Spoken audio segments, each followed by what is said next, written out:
just wanted to welcome each of you to, this is our fourth webinar for our state conference series. This is the third webinar that Dr. Fletcher has done so far, and we're really excited that you're here.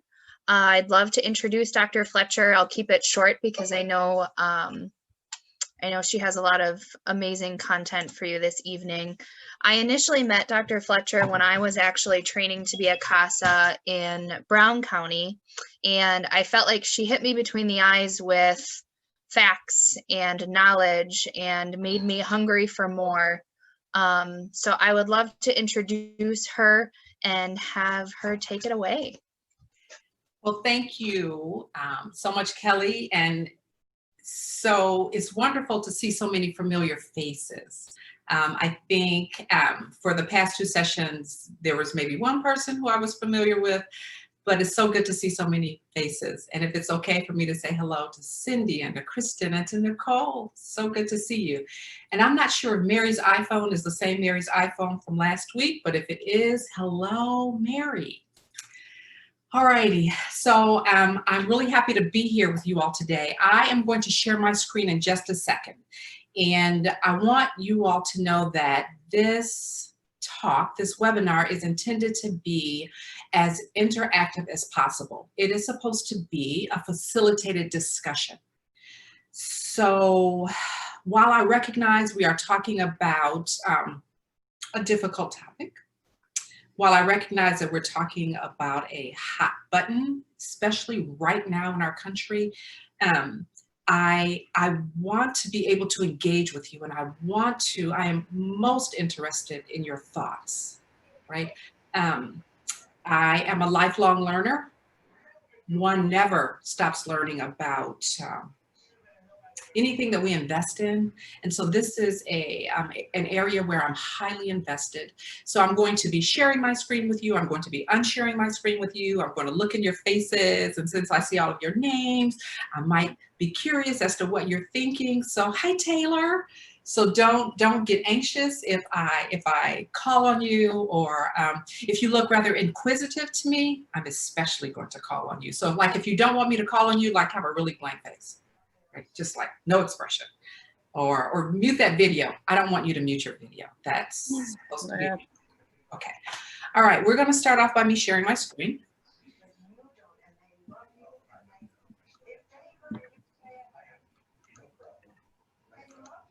And I am going to ask if everyone can see this. I cannot see your faces, so someone has to say yes or no. Not currently. You cannot see the screen? No. Okay, so we're going to try again.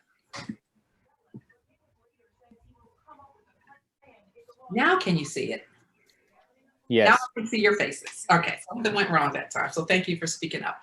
So I'd like to welcome you to this webinar on authentic and brave conversations. And really, the gist of this is to help us to think about how perhaps to talk to our own children about race and racism. And also, if we happen to be a court-appointed special advocate for a child of color, particularly a Black child, how do we have that conversation about race and racism, especially in this climate? So I'd like to welcome you all to this session, and instead of me starting off like a talking head, I want to know why you are here, not the surface answer. I really want to know what brought you here on a deeper level, and perhaps what you would like to leave with. I'm going to unshare my screen, and you can either drop that answer in the chat if you would like, but there are so few of us, I feel as though you can just say why you're here. You can just share it, and you don't even have to raise your hand. You can go ahead and share what brings you here today on a deeper level, and what is it that you would like to leave with, if at all possible.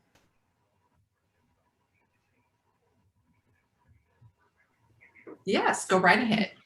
Just with what everything's going on, I just wanted to hear other points of view and learn something more. Okay, and you're Kristen also, so we have more than one Kristen. So Kristen, you want to hear other points of view. So Kristen, like, what is your point of view about all of this? And if you don't have one, it's cool. I just thought I'd ask. I'm open to what, I don't really have to deal with it a lot. So Mm-hmm. I have white kids for my CASA. So I really don't, especially in the area I live in. So Yeah. So that's a good point. And so, what I would wonder with you, and I have no idea, like which community you live in the Green Bay area, but my question to you would be, and for something for you to keep in the back of your head is, do your children engage with kids of color? Because if they do, then this is a really cool conversation for you to be a part of, because this will help them to have meaningful conversations. All right. So thank you for doing that. Yeah. Somebody else, why did you come today? I'll go next. Okay. My name is Adrianne. I am from CASA of East Central, Wisconsin, Okay. in Manitowoc County. And I am here today to continue learning how I can be an ally to others in my community. And I think that being able to learn how to discuss these issues with children is even more important, because I think it's typical that a lot of kids grow up believing things that their parents or family members say that may not necessarily be right, but they think is right because that's what they grew up learning. Yeah, and it's so good that you bring that. And Jerry, there's actually a name for that. Those messages that we pass on to our children unwittingly, we like sprinkle them on their breakfast cereal in the morning. We call it folk theory. It's folk theory. And there's folk theory in every family group. So that's good that you bring that up, because we do pass on these messages. And sometimes these messages simply are not based in truth and reality. Thank you. One more person.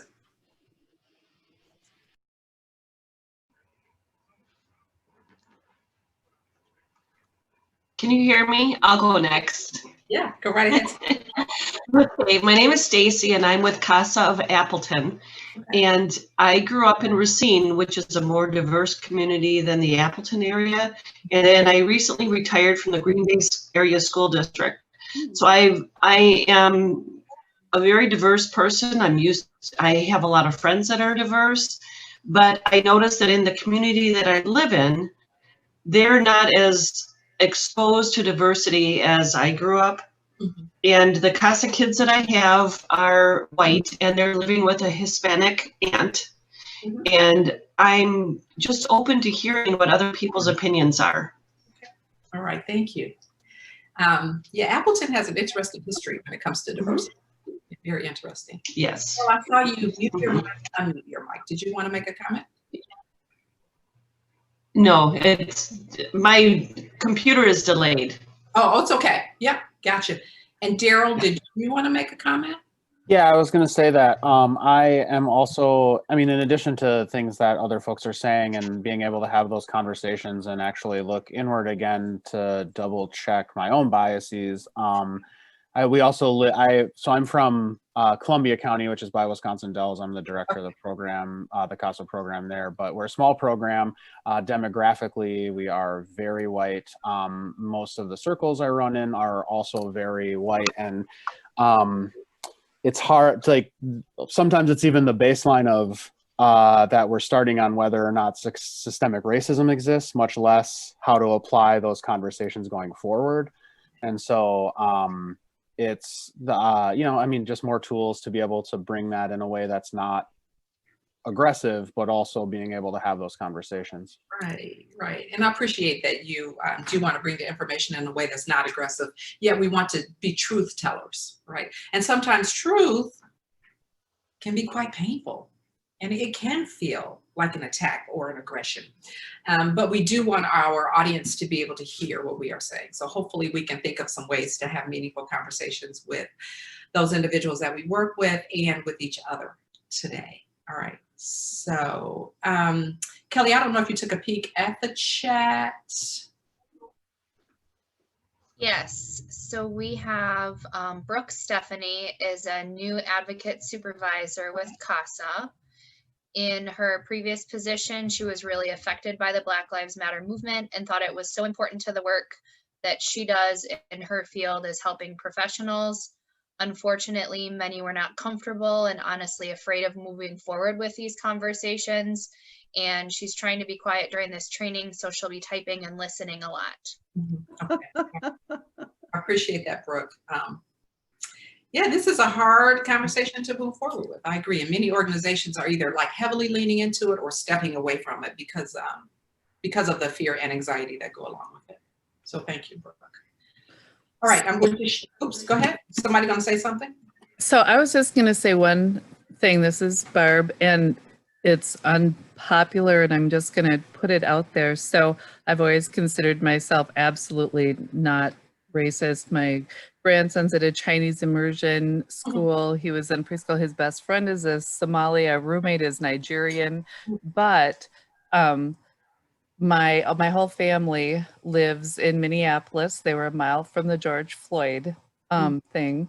And so it's really hard. Like I said, I hope I don't have a racist bone in my body, but it's hard when you're a mile away and your family is threatened.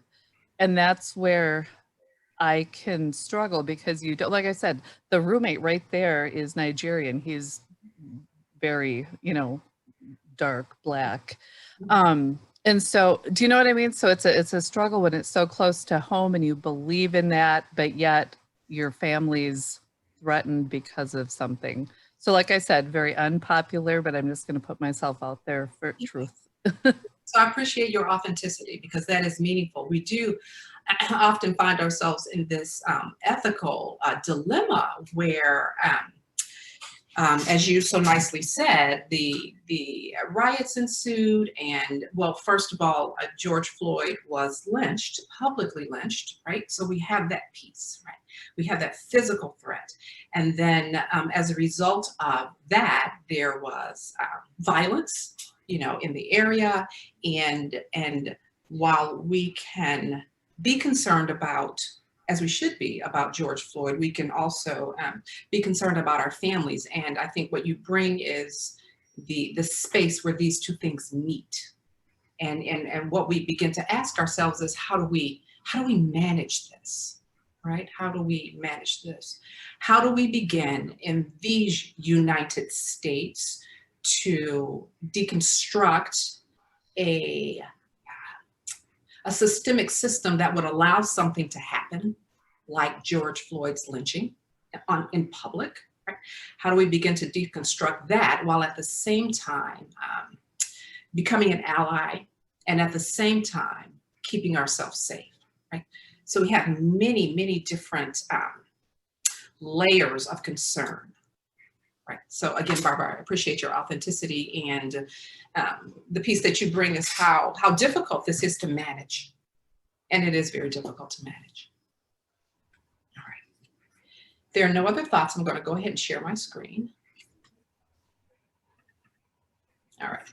I'm trusting everybody can see that because I can see you. All right. So I love to share this poem when I first start. This poem was written by Cooley in 1902. It says, and I'll read it so you can just listen, even though the words are there. Each to each a looking glass reflects the other that doth pass. I am not what I think I am. I am not what you think I am, but rather I am what I think you think I am. So I'm going to re-recite the last portion. I am not what you think I am. Rather, I am what I think you think I am. And that was written in 1902, and I believe it is still very relevant today. I'm going to unshare my screen. Why do I share that poem? A poem written by Cooley in 1902. I share that poem because that poem, I think, really gets at the fact that each of us, no matter who we are, sees a reflection of the other in their eyes. So I see a reflection of myself in Julia's eyes. Julia sees a reflection of herself in my eyes. And here's the piece. If I look at Julia or disdain, right, and she sees that reflection and she sees it every day, right? Julia, over time, will begin to wonder if this is who she really is. Is this who I really am? Right? And if the roles were reversed, I would wonder the same thing. However, if Julia looked at me with competence and kindness, I would begin to make the assumption that I am that kind of person because I can see a reflection of myself in her eyes. I bring this because we all have the opportunity to engage with others. And whether we realize it or not, we, in a nanosecond, make a decision about other people. Research tells us that we make a decision about others, first and foremost, based on warmth and competence. Warmth and competence, they're the two concepts that kind of move to the surface when we look at this kind of research. So when you look at others, when you're walking down the street, when you are at the grocery store, when you're at the Piggly Wiggly or Mark, no, I don't know if y'all have a Mark's, but I can't remember all the grocery stores in Wisconsin. Woodman's, I used to love Woodman's, right? You go through Woodman's, you see a reflection of yourself in the eyes of the individuals who are at the store, if they look at you. If they don't look at you, that also means something. I bring all of this to you today to tell you that we have already made decisions about other people. Right? We all have. And those decisions manifest themselves very quickly. So it would behoove us as court-appointed special advocates, myself as a social worker, to get in touch with what I'm really thinking about other people back here, because they're going to know it anyway. And if I can get in touch with it back here and do something about it, right, I can manage relationships a little better. And this also gives us an opportunity to not sprinkle folk theory on our children's cereal in the morning, right? Because we're getting in touch with our stuff, right? We can have meaningful conversations with them so that they don't necessarily have to go through everything that we've had to go through, especially, that is especially being manifest during this time, right? Any thoughts before I move on?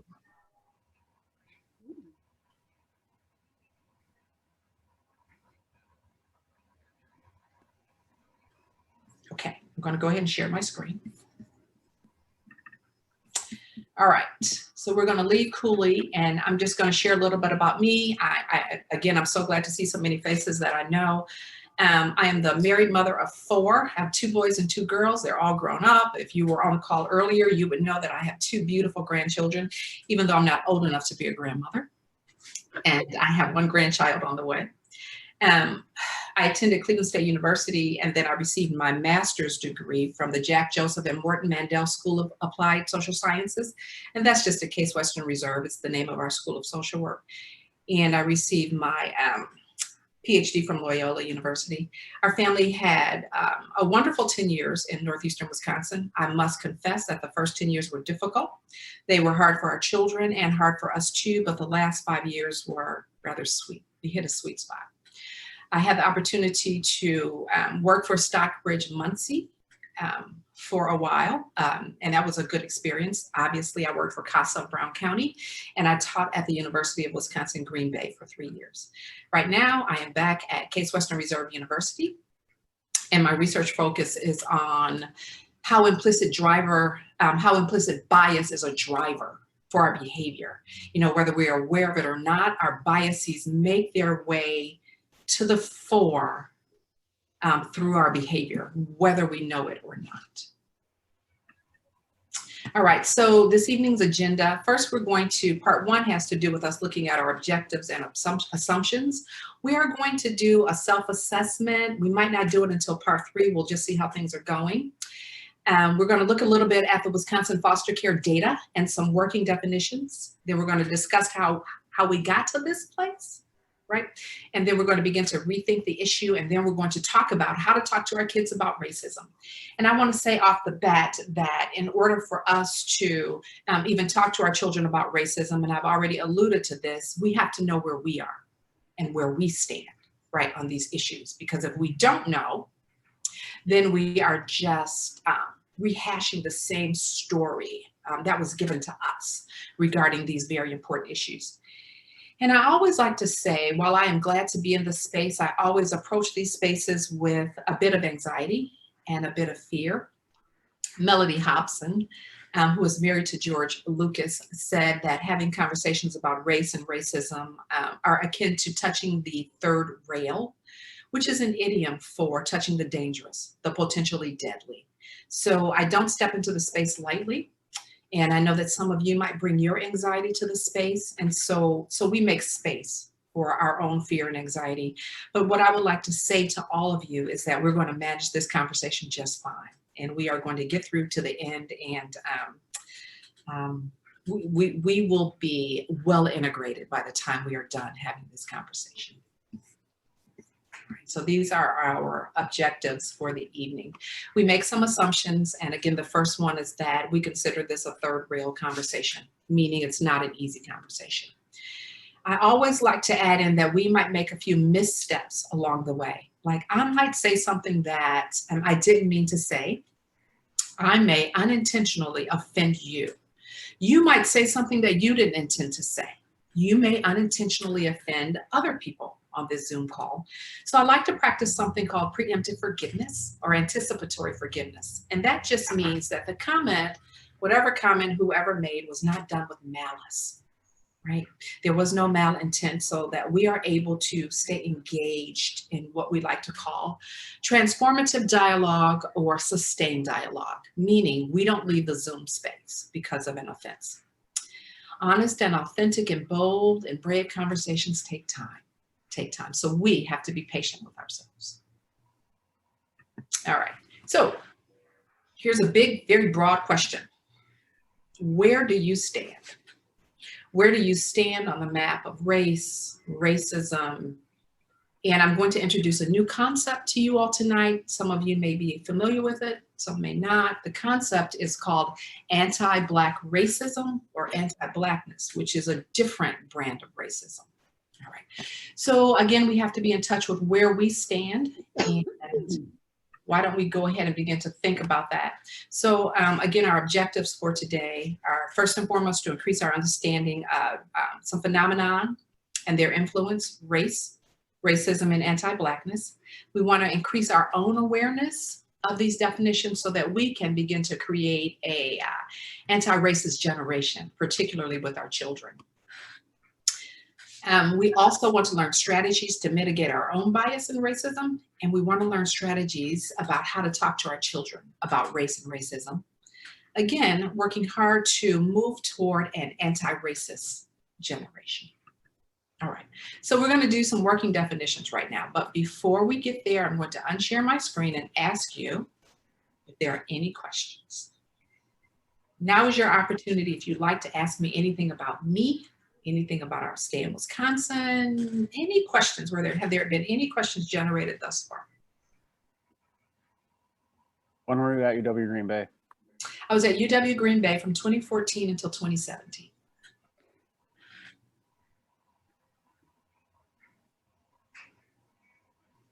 Any other questions? Barbie, you look like you have a question. No? Okay. No, I was just thinking your space there is so neat and orderly. Like, are you like that? So Barb, we are teaching on a fully remote basis at Case Western Reserve University. This is my Zoom space.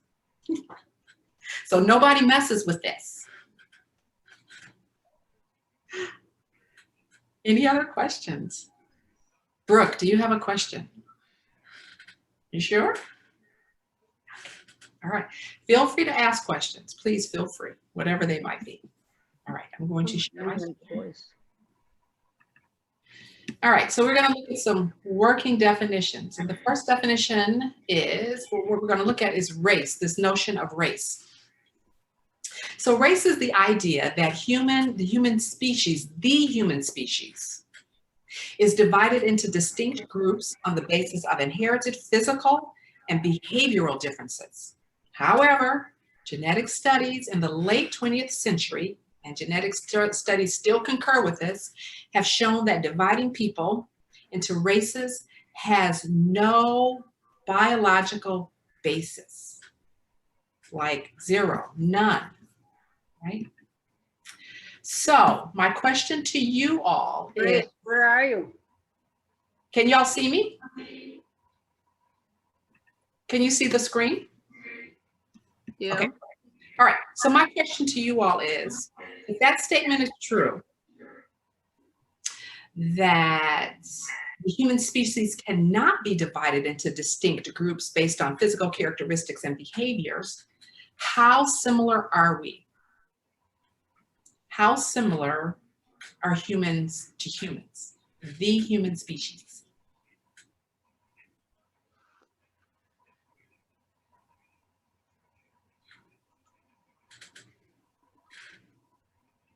Somebody hazard a guess.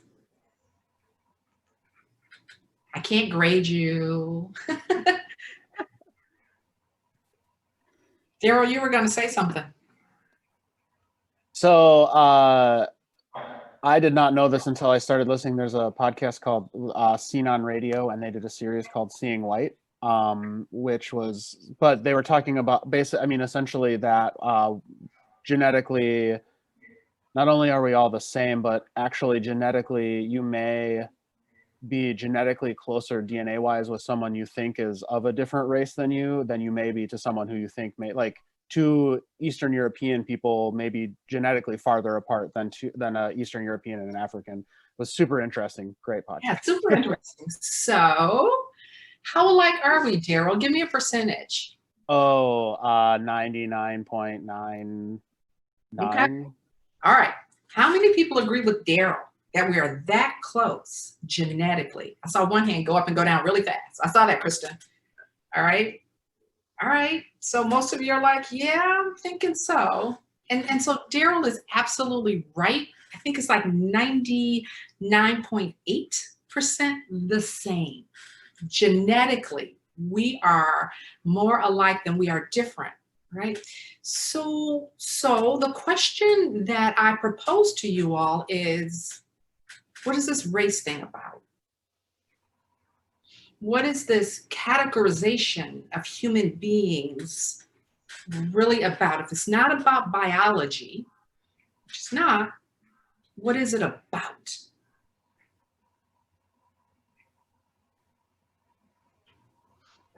So I'm going to let you sit with that. I'm going to go back and share my screen, and we're going to have some more conversation about that. So we are very similar, 99%. The same. I'm not sure how many of you are familiar with the American author Ta-Nehisi Coates, but this is what he said. Americans believe in the reality of race as a defined and indubitable feature of the natural world. Racism, the need to ascribe bone-deep features to people and humiliate, reduce, and destroy them, inevitably follows from this inalterable condition. So Americans believe in the reality of race as a defined and indubitable feature of the natural world. And so, what do you think about that? And we know that folks across the pond may have a notion of race too, but let's just stay right here in the US. That race is defined and it is bone deep, meaning you could find race in me if you looked. So that is an indictment on Americans. What are your thoughts about that? Honestly, I'm not sure what that means. Okay. All right. So it means, Cindy, that when you see a person of color, you make, not you, I'm talking the general you make distinctions and decisions about their capacity based on what they look like. So it affects your perception of their warmth and competence. And many other things, particularly in America, right? You say competence, intelligence, abilities to succeed, an ability to move up the ladder, an ability to engage with others. It decides many things, even where a person lives, right? So it affects your perception, and unfortunately in the United States, it affects the other. It has a tremendous impact on their life outcomes. Race, this notion, right? Somebody else talk to me about race. If race is not real, then what is it? Is it because it's been systematically pushed into institutions, Yeah. probably since prior to the Civil War, when our ancestors brought people over on slave ships? I feel like that systematic racism that's been pushed through like the values in the patriarchal society, I feel over all of these years, it's been taught that way. So everyone just thinks that's how things are, even though it really isn't real. It's those institutions that make it real. And Darian, I don't think I could have said it any better. Race and racism go hand in hand, just like this. And you are correct. This notion of differences has been with our country since its inception, since its birth. And these vestiges of the past find their way into our present, and they are still very, very active. I like to call it an intractable thicket. And Darian, you almost said it. You said that people were brought over from another country. Like you almost said Africans, you almost said Black folks. And that's the place we need to get to, where we can actually say those words, right? Because that's really what happened in our country, right? All right, so I'm going to share a little more so we can keep having this conversation, because this is meaningful. And let me say this before I move away. So Darian, I think what you're getting at is that race is a social construction.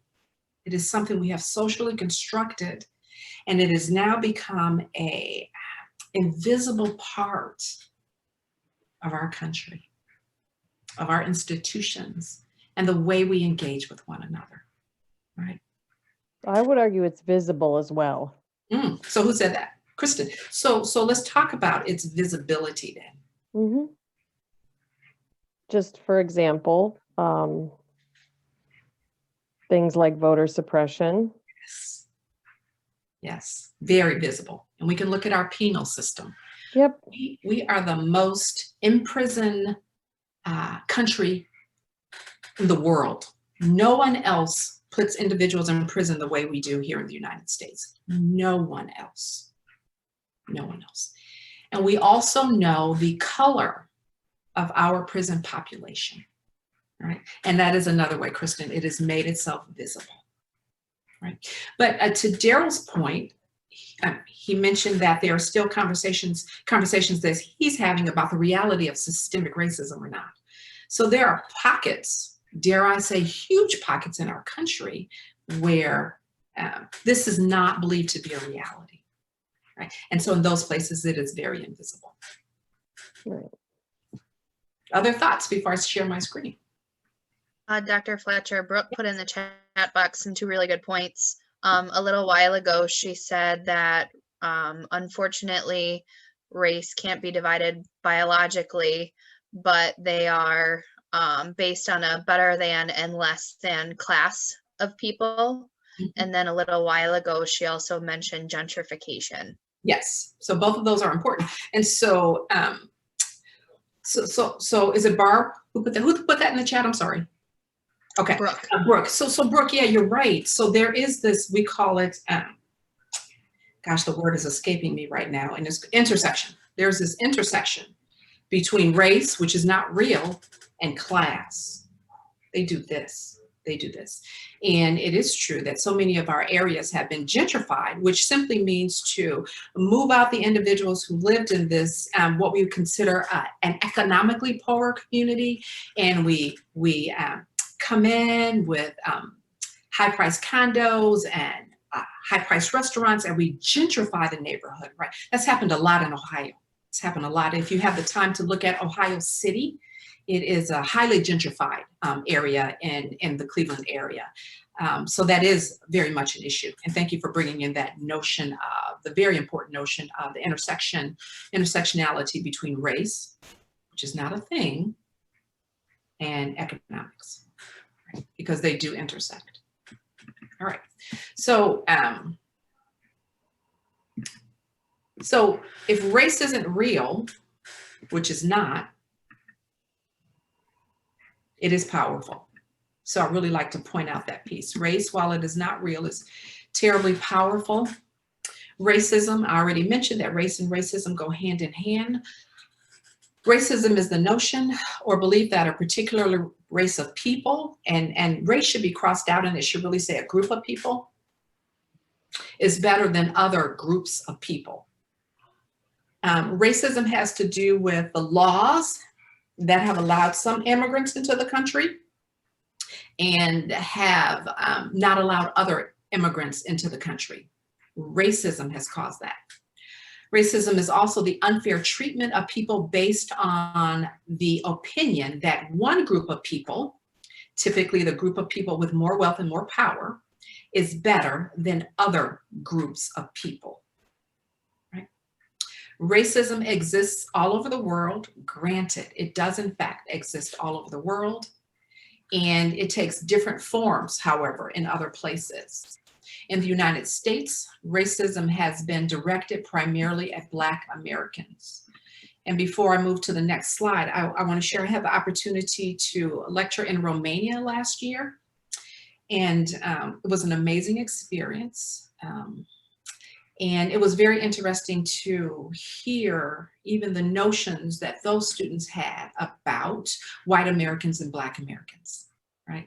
So these notions that we have about lack when it comes to individuals who live in the Black community were even prevalent in Romania. Right? So they were authentically surprised to be able to engage with an instructor who was of color. So it was a wonderful experience and also very enlightening to me. All right, I'm going to go back and share that screen. All right, so I want to switch now to another definition, and this definition, a specific form of racism based on the presumed lack of humanity of Black persons in the United States, is actually called anti-Black racism or anti-Blackness. So this is a very specific and almost a more insidious form of racism that we experience here in the United States. Does somebody have a question? No. Nope. Okay. All right. So this notion of anti-Blackness has to do with, it suggests that to be white is to be human and to be non-white is to be non-human. It suggests that being non-human then excludes an individual from participation in a civil society, right? So you or certain individuals, particularly Black individuals, are somehow excluded from participation in what we call a civil society. Things like an education, things like home ownership, things like healthcare. So that is one of the outcomes of being considered non-human. Such rationale, these authors argue, led to the enslavement and the ownership of Black people that persists in various forms even up to today. Some of you may be aware that the 13th Amendment, which has to do with imprisonment, is the only place that slavery can still exist in our country. And lastly, this notion of the fact that slavery ended, but the philosophy that embodied the institution of slavery remained operational within individuals who were slave owners and individuals who were slaves and their progeny, their children, right? From generation to generation. These authors also suggest that the society that learned and accepted these ways merely removed the outer trappings. And they suggest that the reason we have systemic racism at this time is because this piece is within the institution, many of our social institutions, which goes back to housing and education and healthcare and so many of our other institutions, including child welfare. All right, so I'm going to stop sharing for just a second, and I want to know what your thoughts are. That was a mouthful. It was a lot. We talked about race, racism, and also this notion of anti-Blackness, which is it's kind of upping the ante on racism. What are your thoughts?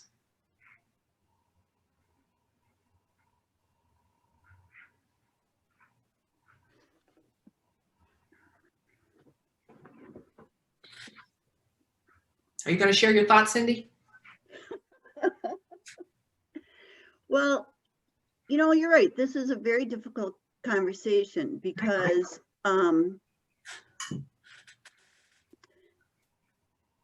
white people have done some horrible things to many different races. And I didn't grow up with Black people, but I grew up with Native Americans. And I think of the things we've done to them also. And my question maybe to you is, and maybe it doesn't matter or not, but I'm sitting here thinking, I bet that's how Native Americans feel too. I wonder if that's how they feel too. And it's just so sad and unnecessary. Well, so Cindy, thank you for sharing that. And while one person cannot speak for all people who have been minoritized, what we can guess is that some of these feelings are pervasive across groups that have been minoritized. And I always like to say this too. I like to say, while some of these feelings may not be your fault, they may not be my fault either. However, because we are aware, it becomes our responsibility to do something. So this is actually an opportunity, right? So I talk about the difference between usable guilt and not usable guilt. Oh man, we can feel like so bad that we're like dragging on the floor because of the experiences that some minoritized people, families, individuals have had, right? And we can just feel bad and we can just lay on the floor. Or, right, we can feel bad and say, I want to do something. Like, I want to learn what it's like to be, what it means to be an ally.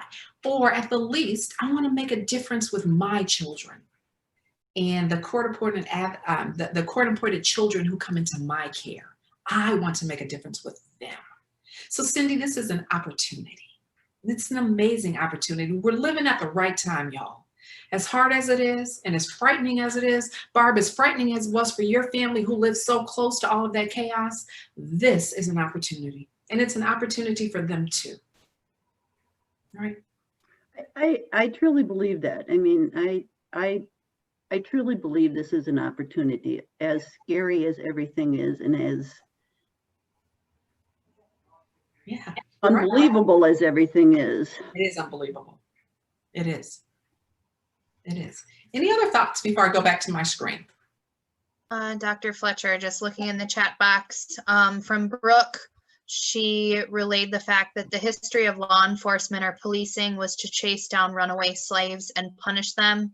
So even though there aren't slaves anymore, law enforcement history is rooted in mistreatment of African Americans.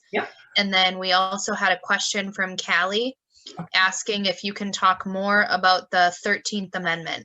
Yeah, so Brooke is absolutely right. If y'all look up the history of law enforcement in this country, there were two factions, and the first one was slave catcher.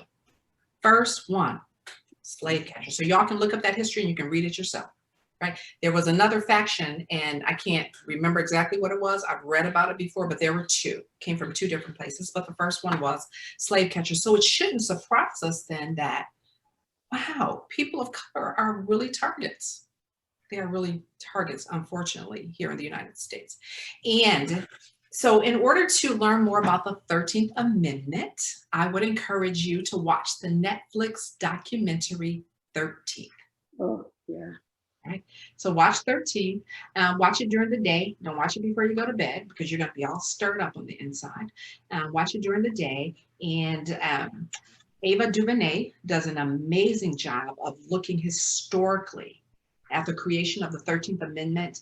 And so what it initially did was allowed individuals who were runaway slaves to be picked up and in essence put back on the plantation in order to continue the work that needed to be done in our southern states.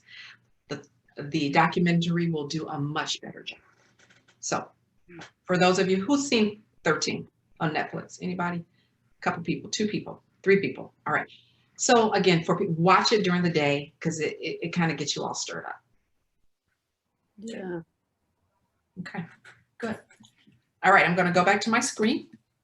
So this last notion, this screen about your lens, is simply how you look at the world. And it harkens back to that poem because individuals are seeing a reflection of themselves in your eyes. So this slide really helps us to begin to wonder, so what in fact is my lens when I look at other folks, right? How is it that I see them? Not based on what they are doing, but how do I see them based on what's going on back here? Based on what your mom and dad or grandma or grandpa or auntie or uncle sprinkled on your breakfast cereal in the morning. How has your lens been developed about other folks, particularly people of color? That shouldn't be there. All right, so let's look a little bit at the Wisconsin foster care data. I'm sure many of you are familiar with this. We only have data up until 2019, and 2020 data is not out yet, of course. So, so we have data on non-Hispanic, American Indian, and Alaskan Native. Then we have data on non-Hispanic, Black alone, Hispanic or Latino, and then non-Hispanic, white alone. So if we just look at 2019, this is the percent and number of these individuals, and these are just the children too.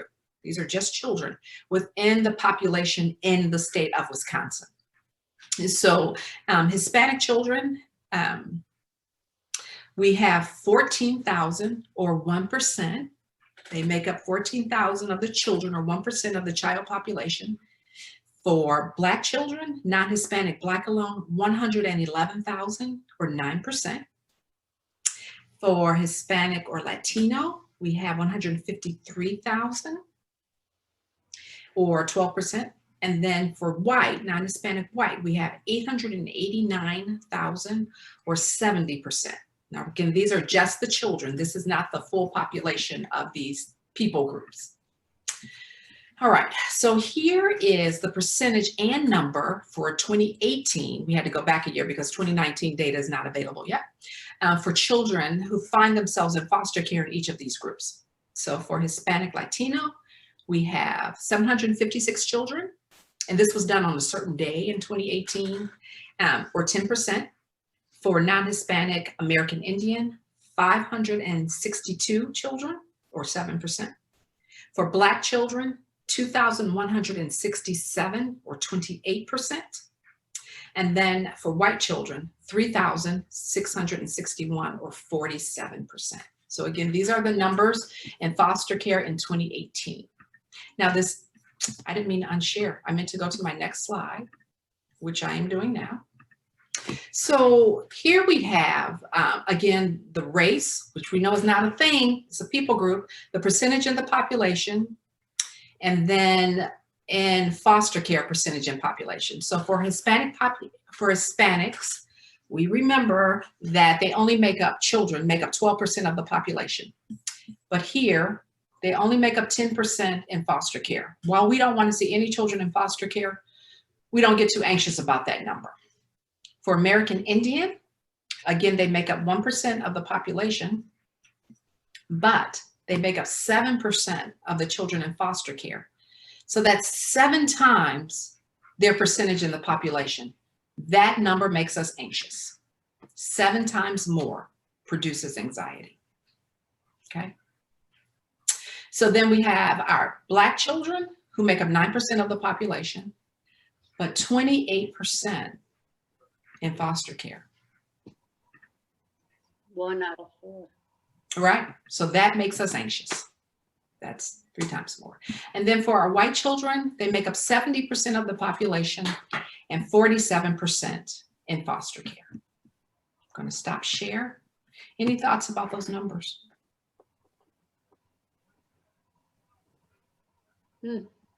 Whoever said that, yeah. Yeah, me. Yeah, it gives us pause. Like, it just gives us pause, and we should ask ourselves, so what's going on? What's going on?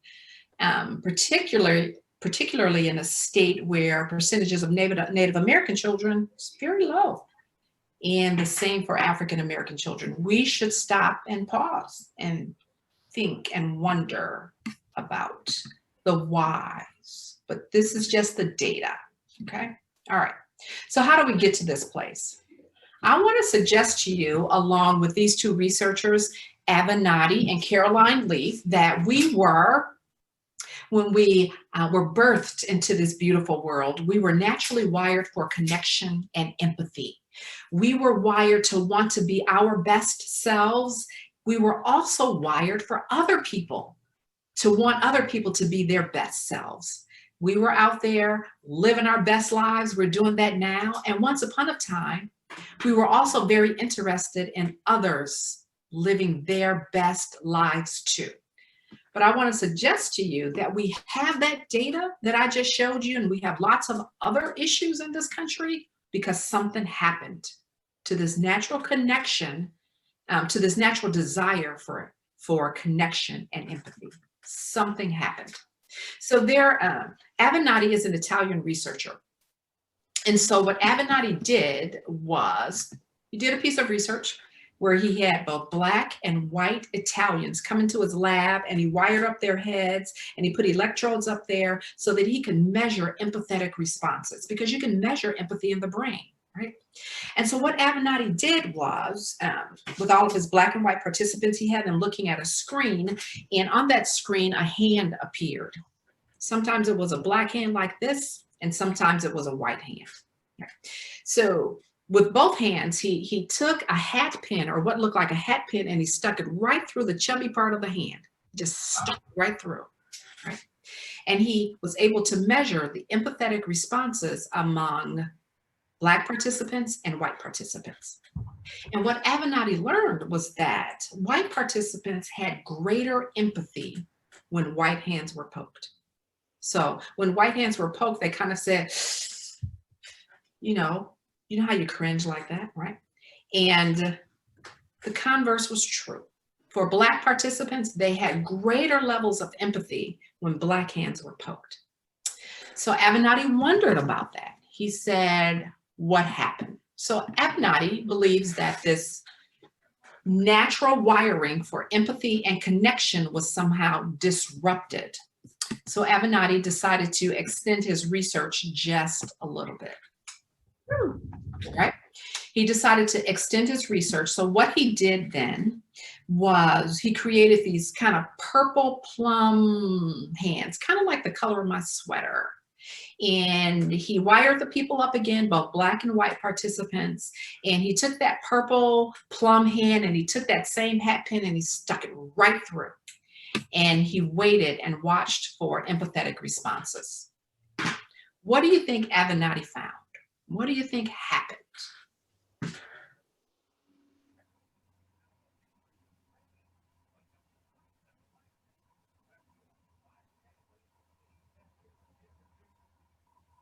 I have a guess. Yes, Kim, tell me. I don't think people cared that much about the purple hands. All right. So how many people think people didn't care? There was no empathetic response for purple hands. Raise your hand. Couple people. How many people think there was an empathetic response for the purple hand? One person, two people. I think it was more equal response. Okay, so it was like 50% had a response, 50% didn't have a response. Is that what you mean by more equal? Whoever said that? It didn't matter the color. It was just maybe a more even response. Okay, all right. So guess what happened, y'all? Everybody had an empathetic response for the purple hand. Everybody, hands down. They all like fell off of their chairs. What is that about? What do you think that's about? Talk to me. Neutrality. Why were they neutral to purple hands?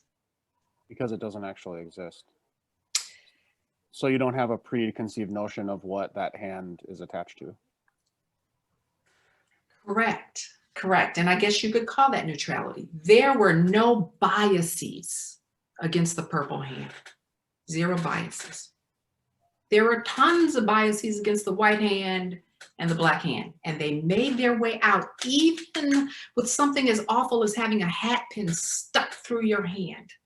Individuals were unable to have an empathetic response. Right? All right. So what then? Avenatti did not walk away sad. He didn't fall on the floor.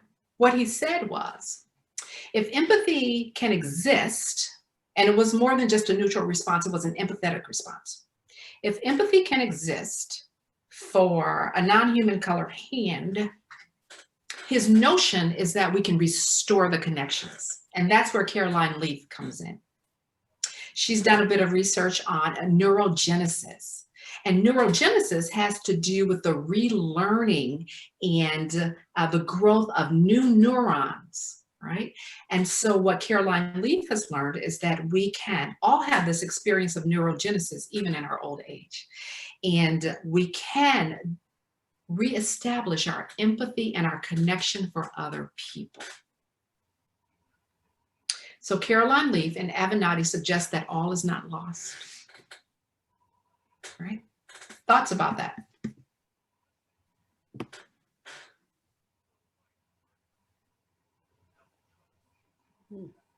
I wish I had Alex Trebek's music. It gives us hope. It gives us hope. It does. It gives us a glimmer, right? A slice of hope, right? And again, you may be asking yourself, what does this have to do with me talking to my kids? It has everything to do with you talking about your children. Right? And to talk also, if you have children of color as your appointed child. On the call last week, someone said, so my kid wanted to know if they were going to have like Black foster parents, right? And I don't know if they also wondered about having a Black advocate, right? So kids will bring these questions because they say the darndest things. No, kids really tell us the truth about what they're thinking. All right, I'm going to go back to screen share. We're going to dig a little deeper into this notion. All right, so why has this natural connection been interrupted? Because in fact, it has been interrupted, particularly here in the United States. And part of it has to do with our social structure, which somebody already mentioned, right? Our vestiges of the past are quite present in 2020. Racism has a lot to do with it. Habitus is simply where you live. Y'all, we live in siloed communities. We really do live in these communities where if there is any diversity, it's just by one or two people, right? They're not like 50% diverse communities. While I know that some of those exist, for the most part, they don't exist in our country. And moving back to Cleveland, I live in one of the most racially divided cities in our country. Cleveland, Greater Cleveland. I happen to live in a suburb, Cleveland Heights, which is actually quite diverse. So it's like Cleveland is a stone's throw away, but Cleveland Heights is a more diverse community. Okay. So all of these things are biases, that notion of folk theory, which I suggested to you earlier, what we pass on to our children unwittingly. All of these are interrupters of connection and empathy. The stories we tell our children when we're walking down the street and we see an individual who doesn't look like us, or we see an individual who looks like us, right? And we tell them a story about that individual. That begins to solidify in their little minds, and they are creating mental maps and schemas about other people. They are also developing heuristics. Heuristics are simply shortcuts that we take about things like, this is a pen. If my brain had to go through the mental calisthenics of always telling me this was a pen, I'd be exhausted by the time the day was over. So I already know this is a pen. And that's really cool. But when we do this to people, not good things happen. So classism, which somebody mentioned, which is economics, also is an interrupter of social empathy and connection. Ableism is another one. What we tend to do with children who have physical disabilities or even mental challenges, we put them in a special classroom so that no one else can see them, right? And we develop less empathy then for individuals who use assistive devices, right? So all of these, sexism too, are all interrupters of empathy and connection. The evening news plays a major role, right? Because we know, for the most part, who tends to be mentioned on the evening news when it comes to crime. So social empathy is then erased, and we develop something, I'm surprised it didn't show up, called social alexithymia, right? Which is the inability to see life through someone else's experience, social alexithymia. So the creators of the Harvard implicit test suggested that we are all biased. Even those of us, and we all are terribly well-intentioned individuals, especially social workers. I work with social workers. We are well-intentioned people. And to say to a group of social workers that you might be biased is like hitting them in the face with a 2x4. Right? So the goal is not to injure or maim anyone. The goal is to help us to really consider this and weigh this, that even though we are well-intentioned, we may carry biases. Right? The cool thing, again, is that we can become aware of these biases, whether it be sexism or ableism or racism or anti-Blackness. We can become aware and we can do something about it. We don't have to stay stuck. And we can talk to our children, and we can lean into a more socially just generation. All right, I said a lot. I need you all to talk to me. Nicole, I love your smile. I want you to talk to me. What are your thoughts, y'all?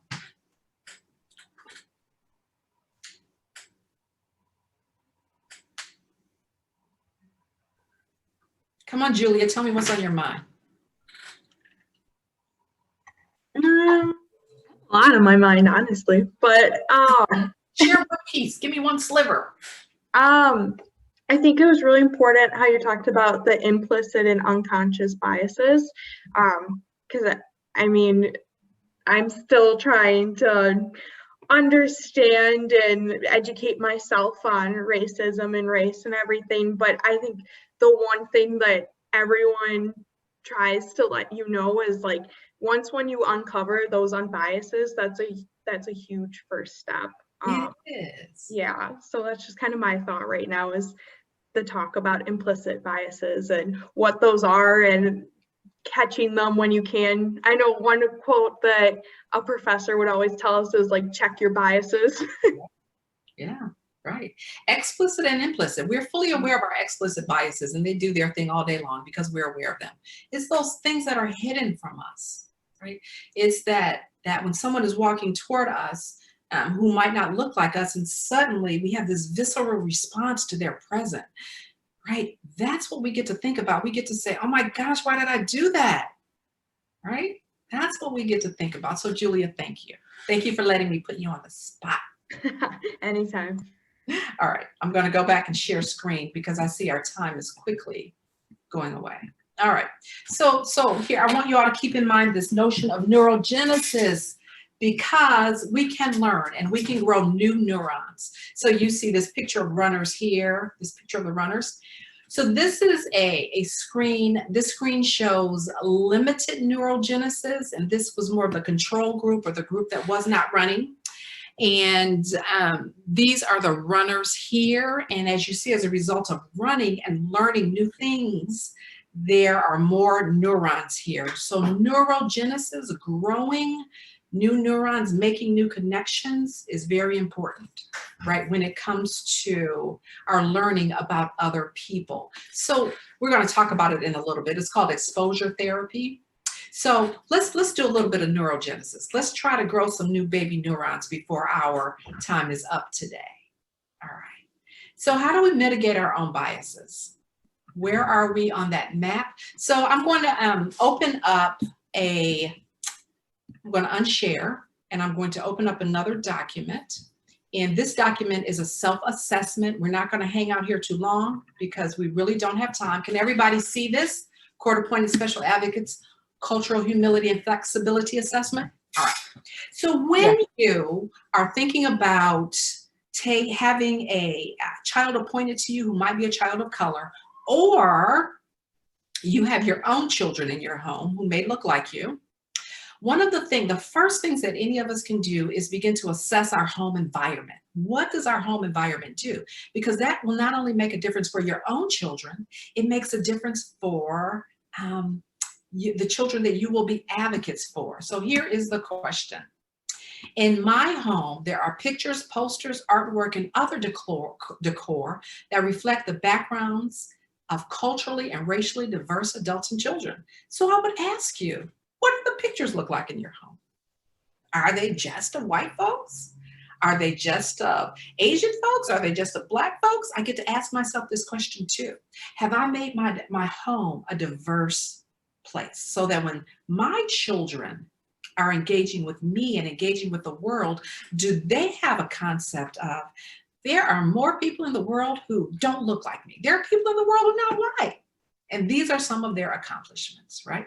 Question 2 is, in my home, are there books and magazines and other printed material that are of interest to and reflect different cultures, races, ethnicities, and genders, and even, I would say, abilities? So this is a way, actually, to begin our talk with our children, right? Not just the children we are appointed to, but the children in our home, so that they are seeing a variety of individuals, right? Not just people who look like them, and not just people who have 2 legs to walk on, people who have to use wheelchairs and other assistive devices. And this last question is, I assess the diversity aspects of videos or movies that I might take the child that is appointed to me to.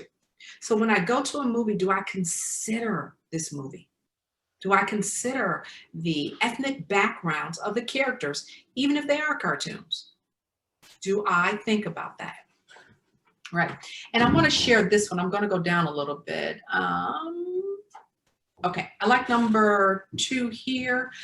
My family and I intervene in an appropriate manner when we observe extended family members or those outside of our family engaging in behaviors that show cultural, ethnic, or gender insensitivity or racial biases or prejudices, right? So when I am with my child who has been appointed to me and there's conversation about them or somebody saying something that's unkind or inappropriate, do I intervene on that child's behalf? Right? And what does that conversation look like? Right? That takes boldness. That is the work of an ally, but it takes boldness. All right. So that is a self-assessment, and you all should have that in your packet, and you can certainly go through that at another time. All right, I'm going to go back to my screen. All right. So how do we mitigate our own biases? First of all, we have to become aware that we actually have them. We actually want to admit that they might be living and breathing outside of our awareness. That is the piece about implicit or unconscious bias. It is active outside of our awareness. It's there and it drives our behavior, right? So are we classist? Do we say negative things about people who don't have as many economic resources as we have? Are we ableists, right? Do we say negative things about individuals who have to use assistive devices? Are we sexist, right? So these are all things for us to think about as we prepare to talk to our children. I mentioned that notion of folk theory is not my notion. It came out of this book, The Everyday Language of White Racism by Jane Hill.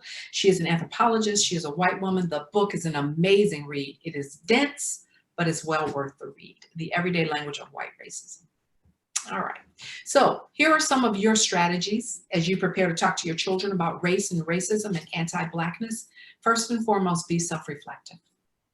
And be honest with yourselves. Y'all, this is a hard place to be. This is a hard place for me to be too. And I have to check myself. Right? I have to check myself. Be willing to purge. Be willing to do the hard work of dealing with some of these rather insidious notions, or even notions that we consider harmless about other people. Exposure therapy. This is what I wanted to mention earlier. So this notion of exposure therapy has to do with just exposing yourself to, say, just pictures of people of color. Pictures. Just look at magazines. Get an Essence magazine, or I don't know, there are other Black magazines out there in the world. But exposing yourself to more people of color actually decreases your anxiety when you see them. So exposure therapy. Some of you have probably taken the IAT, which is the implicit association test. And this test just gives a snapshot in time, a picture. It's just a snapshot of where you stand as far as your biases are concerned toward Black people, toward white people, toward able people, toward people who are overweight, toward people who are underweight. So there are about 13 or 14 tests that you can take, but race is one of the tests. And what the implicit bias test does is measures how quickly you respond and how correctly you respond. And it puts those things together and it gives you a rating, right? So if you haven't taken it, please take it. It takes about 10 minutes. They collect demographic information, but it's not identifying information. Y'all probably remember Jane Elliott. She was the school teacher the year that Dr. King was assassinated. She lived in Riceville, Iowa, and she did the blue-eyed, brown-eyed experiment with her children, right? And her children very quickly learned to disdain children with brown eyes. And the next day they learned to disdain children with blue eyes. It was amazing how quickly they learned to promote these behaviors. So go to her website. She is amazing. Tim Wise is another amazing person who I love to kind of dig into his website. He is also a white man, and he talks about race and racism in a very authentic way. Another thing that we can do for ourselves is to be mindful when we're engaging with a person of color, meaning we want to slow down our decision-making about them. Remember, they're going to see a reflection of themselves in our eyes. So what we want to do is just slow down and say, you know what? I'm going to let this person tell me who they are before I decide who they are. So be mindful, be in the moment, and slow down decision-making. One of the ways that we can do this is to take the Stroop test. We're not going to do it in the interest of time. But on the screen, red is red, and I would just ask you to say it with me if we were doing the test. Yellow is yellow, green is green, and blue is blue. And then I do this awful thing to you. I tell you to say the color, but red is no longer red. Yellow is no longer yellow. Green is no longer green, and blue is no longer blue. So what this test points out is that when I ask you to say the color, our mind is ready to say the color before we even see the color. Because you see the word blue up there, you want to say blue, but it is yellow. Right? If we were to do this test a third time and I would ask you to say the color, you would be mindful and you would be ready to say that, oh, that's yellow. That's, it's supposed to be blue. Looks weird on that screen. That's red and that is green, right? We would be mindful. And what we want to begin to do, especially when it comes to people, is to allow them to tell us who they are before we decide who they are. What else can parents do? We need to read, y'all. There is so much literature out here now on race and racism. It's this amazing opportunity. There are lots of articles and there are lots of very dense books. If you want a really dense read The Condemnation of Blackness, Race, Crime, and the Making of Modern America. Really good book, really dense. And I believe you all have all of these titles on a resource sheet that you should have received in your packet. White Fragility is another good book. I'm sure many of you have read that by Robin DiAngelo. And we also have How to Be an Anti-Racist by Ibrahim Kendi. And he's also written Stamped from the Beginning, right? Which really has to do with historical trauma and Native Americans. You can also join a movement. Did you all know, I need to see your faces when I ask this question, though you've read it. Did you know that there's an organization called White Lives for Black People? White People for Black Lives. I'm sorry. White People for Black Lives. Did anybody know that? It originated in California, and there is a chapter in Ohio, and I think there's a chapter in Wisconsin. White People for Black Lives. All right, so it's a part of, it's an offshoot of the Black Lives Matter movement. Kind of interesting. All right, I want to get to children. You all should have all of these links too in your packet. So how do we talk to our kids? So first and foremost, I want to encourage you as you are mindful and you are bringing all of this knowledge into your home in the forms of books or pictures, to share calmly, to be confident, and to make it conversational. Please don't sit your children down at the kitchen table and say, we're about to talk about racism. Like, that's terrifying, right? So you want to make it an everyday part of conversation. When you notice a billboard, when you notice a new book at Barnes and Nobles, when you are just perusing a magazine or a book, you can begin to stir up a conversation about others. So it might not be a Black person, it could be an Asian person, it could be a Native American person, it could be a Muslim. We can have these amazing conversations in a very ordinary way. And that's how we like to teach our children. We don't want to make them anxious. Like when they come to us and say, so where do babies come from? Right? We really only want to tell them what they know, what they are really interested in knowing. Right? So we need to stay in step as far as their developmental stages are concerned. Again, start with your home and your environment. And we've already talked a lot about that, so we're not going to hang out here. Think about the movies that you go to, and always know that it's never too late. It's never too late. That notion of neurogenesis is real for ourselves and for our children. Again, I mentioned reading books together. You should have a link to this video, Hair Love. It is an amazing video about a Black dad and his little girl and her mountain of hair and how he was in charge of it that day. Ibrahim Kendi has another book, Anti-Racist Baby, which is one that you should be able to read. There are also a few museums. Now, I want to get to this piece so we can have a little bit of conversation about children and how to talk to them. Once upon a time, when this young man was very young, he had this conversation with his classmates. You can't be Han Solo, you're Black. It hit me out of nowhere. I was so confused. I mean, my skin was certainly darker than anyone else in the group, but since when was that going to stop the game about space aliens? I assume they sensed my confusion and they offered me the role as Lando Calrissian. And I think this role was played by Billy D. Williams. Last week I said it was played by like Denzel Washington. I was so wrong, but it was Billy D. Williams. So they offered me the role of Lando instead because he looked more like you. It was that day that my mother explained racism to me. So of course, this is an experience that a child of color had, and he took it to his mom, and his mom was able to help him process that. Something like this may come to your attention with your own children or with the child that you have been assigned to. Earlier, I said kids say the darndest things, or do children really just say what's on their minds?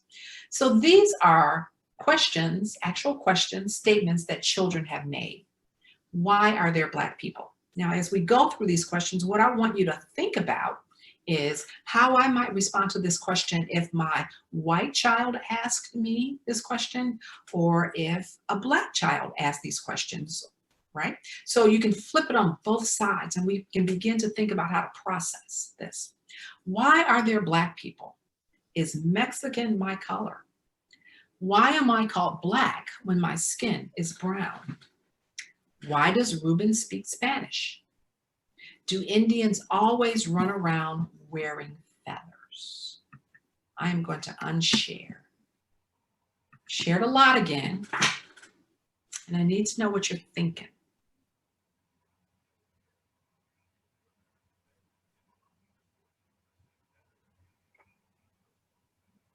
Maybe just some advice around my interactions with my 12-year-old.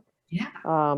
Because I have conversations, important conversations with my kids all the time, and I know, Mom, you've told me. Yeah. So yeah. am I over-educating? No, I mean, so I believe that partly our children tell us, I know, and you told me. Look, Kristen, you know Samuel, right? Yep. He's 21. You know what he says? I know, Mom. All right. So here's what I say then. So you tell me. You educate Mama. I'm about to sit down and let you take me to school. Tell me what you know about this. Because I'm interested, baby. I want to know all the stuff that's going on out there. So flip the script. Okay. Tell me. Tell me what you know. I'm going to use that next time. Yeah, tell me what you think. And they're going to be like, oh, can't believe she's saying this. She is. So tell me what you think. I'd love to get my children captive in the car. They couldn't go anywhere. And I would say, so tell me about such and such. And they go, it's all good. It's all good. So flip the script. Yeah. Other thoughts? Best place is the car. So I know you have thoughts. And I know I can see them, like I can see all of them, right? All right, I'm going to go back to the screen and share a few more statements, okay?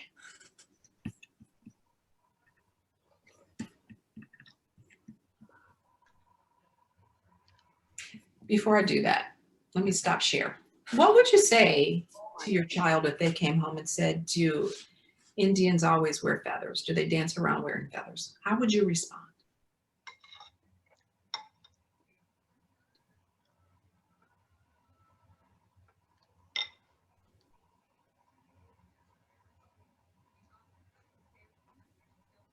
How would you even begin to broach the subject with them?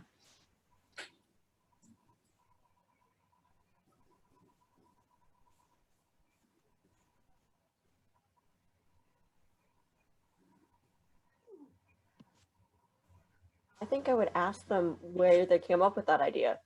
Okay. So where'd that come from?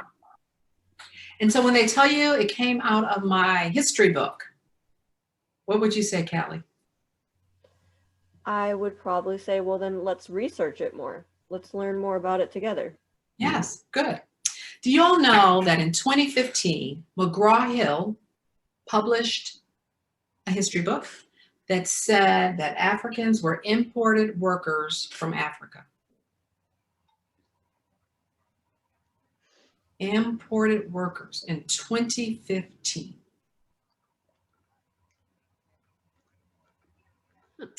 And Daryl, that speaks to the systemic nature of what is going on in our country. If our history books can say that Black people were imported workers from Africa,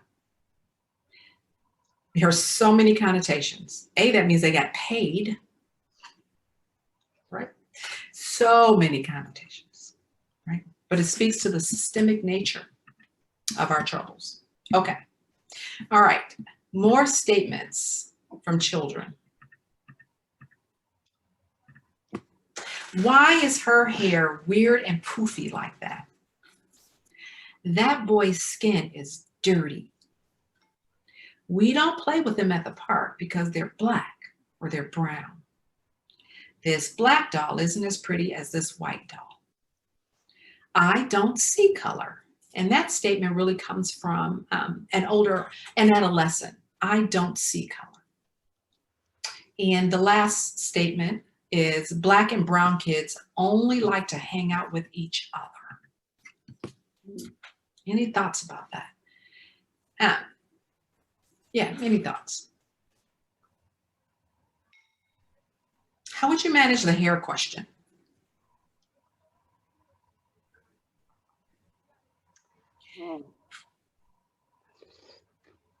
Speaking of which, it is eye color, hair texture, and a few other things that fall into that, like 0.8% of our differences. They're all of these superficial characteristics that we have. They're the very superficial characteristics when it comes to the human species and gene types.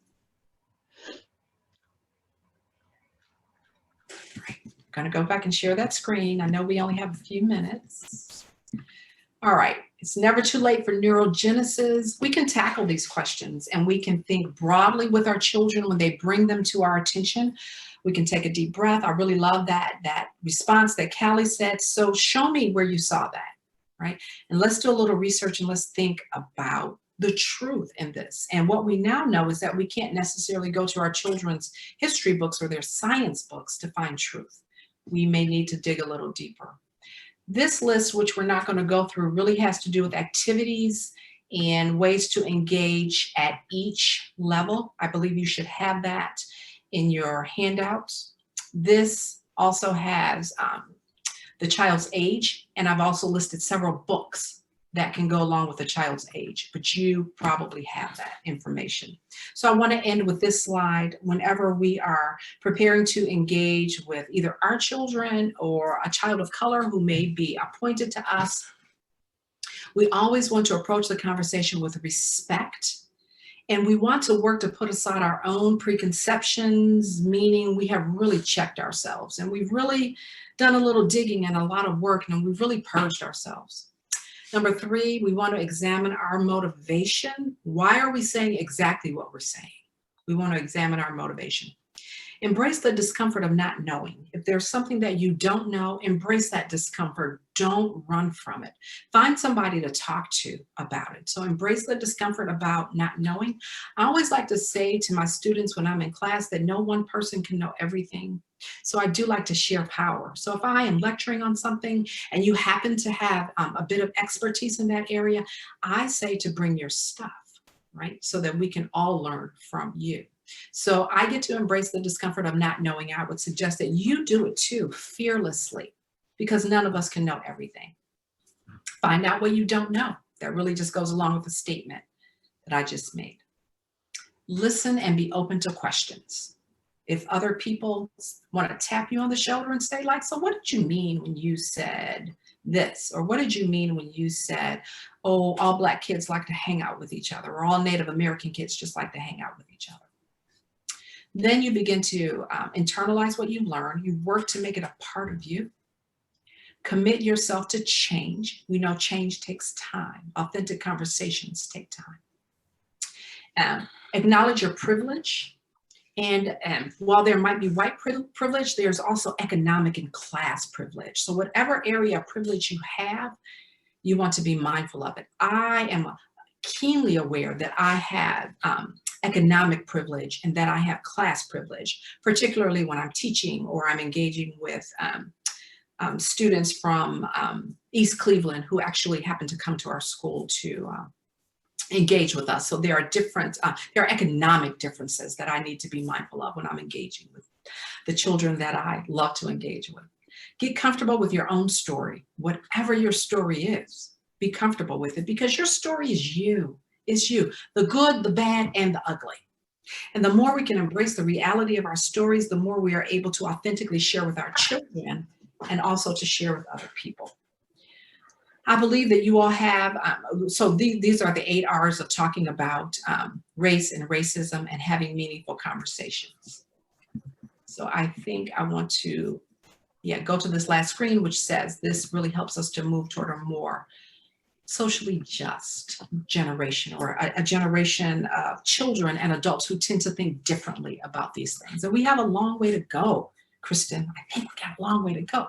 But we're stepping our toe into the water. I think we're dipping our toe into the water, right? Thoughts, concerns, disagreements. I should have said that early. You get to disagree with me. You get to say, that's not true. I'm going to round file that. Any last thoughts?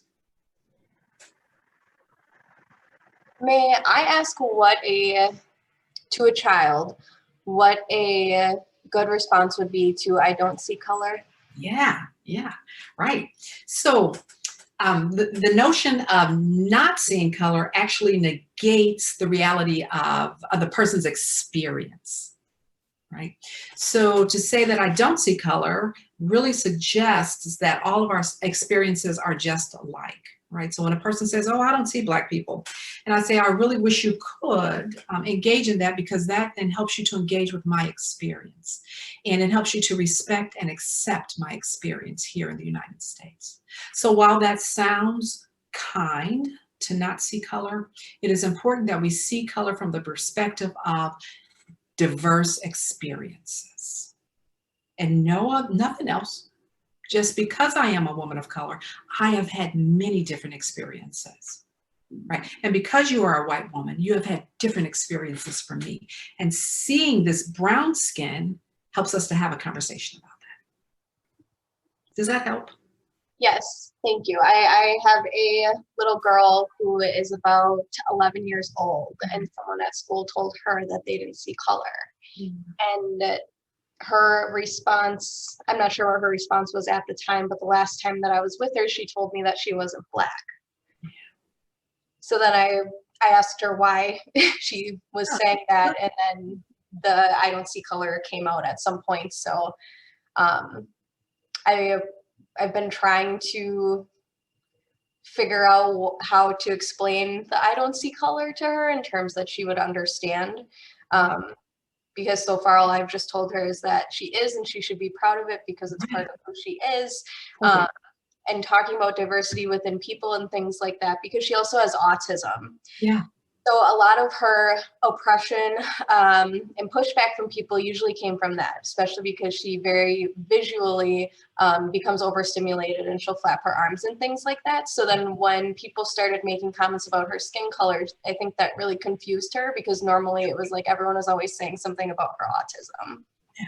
So you, is Darian, right?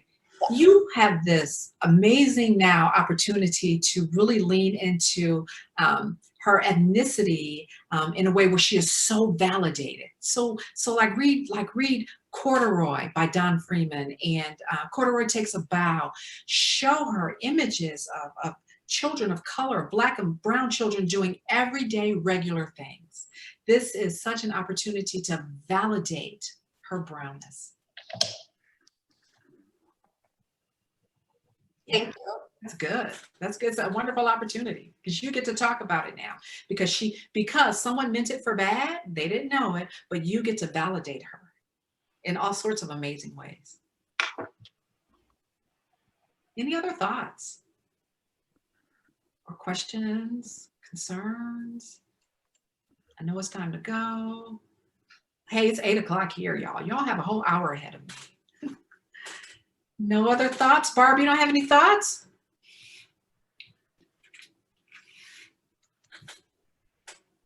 Oh, yeah, you're muted. Sorry, I couldn't unmute myself. No, what I'm really thinking of is we're a startup. We just started serving kids, and we're trying to grow our toy closet, so that the advocates can bring them out. Right. And Kay is also on this call somewhere in here. And like, I bet you we don't have one book with people of color or disability or like anything. So, I mean, I'm just thinking about, okay, even though our community is very white, I think there's only, was it 1.8% people of color?